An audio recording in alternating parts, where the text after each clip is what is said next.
Olá, pessoal! Meu nome é Marina, sou tradutora e revisora de artigos científicos e você está no canal da UNA Assessoria Linguística.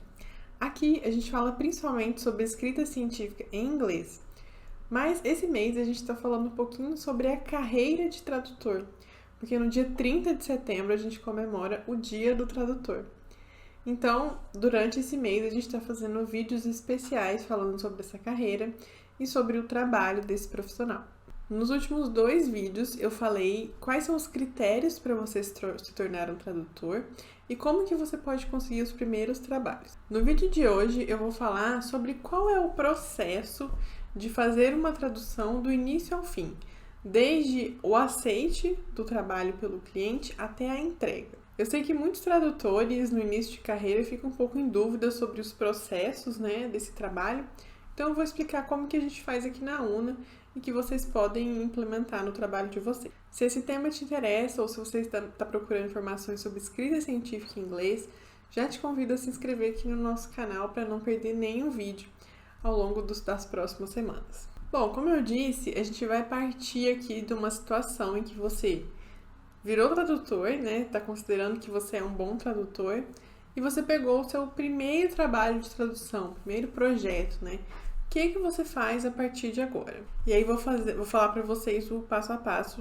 desse processo. Primeira coisa, e talvez uma das mais importantes para você evitar dor de cabeça depois, é confirmar com o seu cliente a data de entrega e como ele vai te pagar.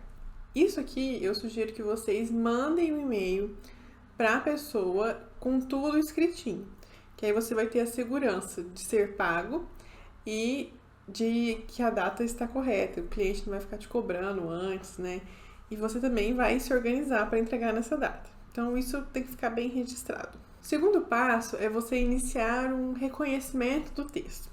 Você vai pegar o artigo, que provavelmente você já viu antes na hora de fazer o orçamento, e vai identificar a área, Mas aqui não é só, por exemplo, da área da medicina. Mas a medicina o quê? É da área de ortopedia infantil, Ou então é uma coisa de legista, de... Como que fala? Quando tem alguém que... Autópsia, Alguma coisa de autópsia. Então, você vai ver a especificidade desse texto.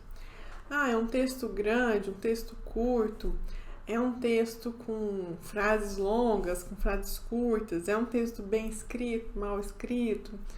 Você vai identificar essas coisas. O que eu costumo fazer com textos que eu não conheço muito bem a área é dar uma lida no texto, não precisa ser ler o texto inteiro, sabe? Mas passa o olho assim, em algumas partes, lê uns trechos, dá uma olhada na lista de referências bibliográficas, se tiver, e leia outros textos sobre aquele mesmo tema, de preferência na língua para a qual você vai traduzir. Então, como acontece na maioria dos casos, provavelmente o texto vai estar em português e você vai traduzir para o inglês. Então, leia alguma coisa sobre aquele assunto em inglês, mas leia também em português para você entender como que funciona, entender um pouco da área, para você não chegar lá totalmente leigo, sem saber de nada, e saber para onde ir no inglês, Ali nessa pesquisa inicial da área, você já vai identificar alguns termos, algumas expressões mais comuns, e vai facilitar na hora da tradução. Terceiro ponto é escolher uma ferramenta. Se você nunca fez nenhuma tradução em nenhuma ferramenta, eu sugiro que você escolha uma ferramenta gratuita para você testar. Eu indico principalmente o SmartCat. Eu vou deixar aqui na descrição o link para essa ferramenta para vocês acessarem. O SmartCat é um sistema de memória de tradução online. Então, você vai lá, faz seu cadastro no site e aí vai abrir uma plataforma para você cadastrar os seus projetos de tradução, subir o texto, criar uma memória, criar um glossário e abrir o arquivo num formato de memória de tradução. O que é isso? A plataforma ela vai dividir o seu texto em segmentos. Então, começou uma frase com letra maiúscula, essa frase terminou com um ponto, isso é um segmento. Então, o seu texto vai ficar inteiro dividido em quadradinhos, assim, com esses segmentos. Aí você vai traduzir segmento por segmento. Então, traduz um segmento e vai para o próximo. Traduz outro segmento e vai para o próximo. E esses segmentos, né, bilíngues, né, português e inglês, vão sendo salvos na sua memória de tradução. Para o texto científico, a memória de tradução em si não é muito útil, porque dificilmente você vai ter um segmento repetido no mesmo texto ou repetido em outro texto. Mas ajuda para achar termos técnicos depois. Você pode usar sim um glossário e ir salvando os termos, mas eu acho o glossário um pouco demorado. Então eu prefiro ir usando só a memória e fazer buscas na memória depois para achar os termos. E se você já usa alguma ferramenta gratuita e quer se aprimorar, você pode ir para uma ferramenta paga como o Trados ou SDL, né? Não sei qual é o termo que estão usando hoje. Mas é uma ferramenta parecida com o SmartCat, só que é um programa, né, que você baixa no computador, você paga por ele. Mas o funcionamento é bem parecido, na verdade. O Trados é, inclusive, complicado demais, na minha opinião. Mas para quem sabe, para quem conhece todos os recursos, ele é uma ótima ferramenta. E aí, aqui nessa etapa, quando você for começar a traduzir, né, você pode, se você tiver, já usar uma memória daquela área, né? Vamos supor que você já traduziu vários textos sobre autópsia.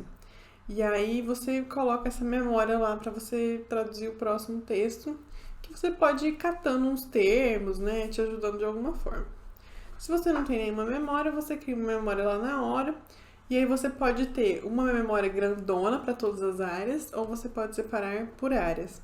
Mas isso você só vai perceber ao longo do tempo mesmo, porque no início você não tem muito material, né, para poder formar essas memórias. Então, cria uma memória e vai jogando as coisas ali, e depois, se necessário, você separa por área. O quarto passo é começar a tradução em si.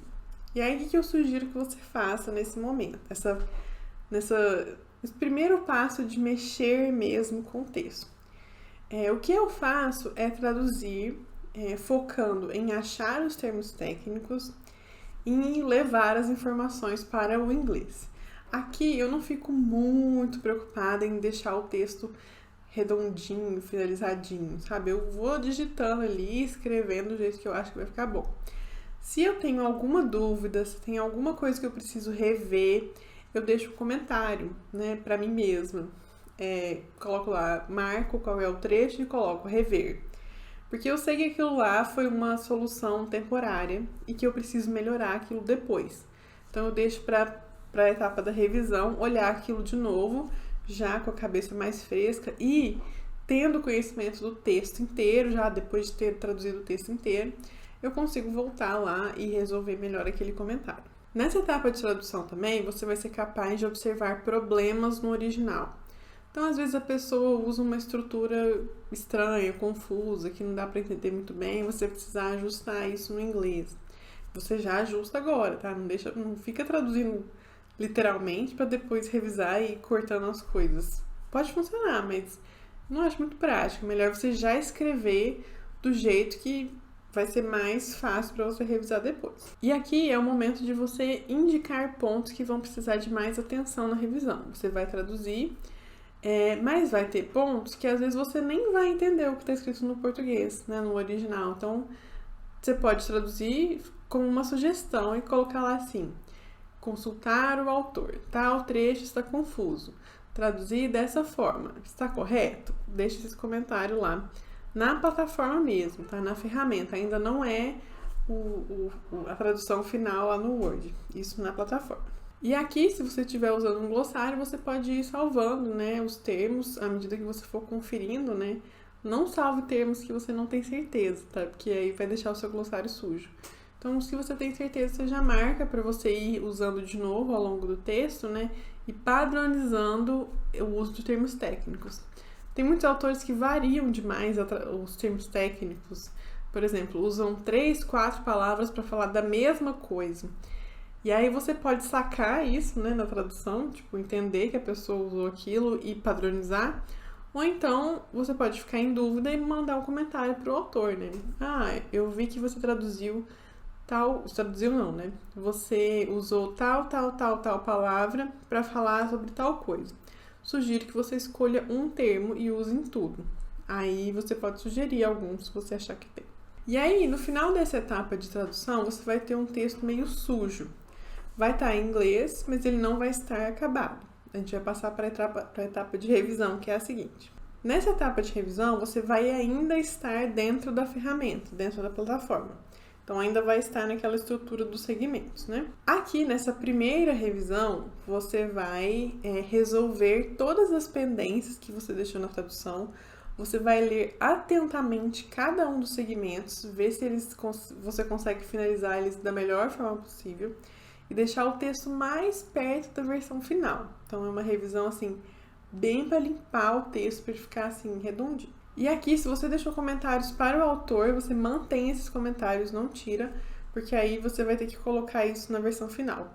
E aqui eu tô falando colocar, porque dentro do SmartCat, que é a ferramenta que a gente mais usa aqui na UNA, não tem como você extrair os comentários, né? Então, os comentários ficam lá dentro da plataforma. Então, quando eu gero o arquivo em Word, tiro a tradução de lá, eu vou buscando, eu filtro os segmentos com comentário e colo os comentários lá no Word. Tem que realmente copiar e colar. Se tiver como salvar o texto traduzido com os comentários, me contem aqui embaixo, porque eu não sei.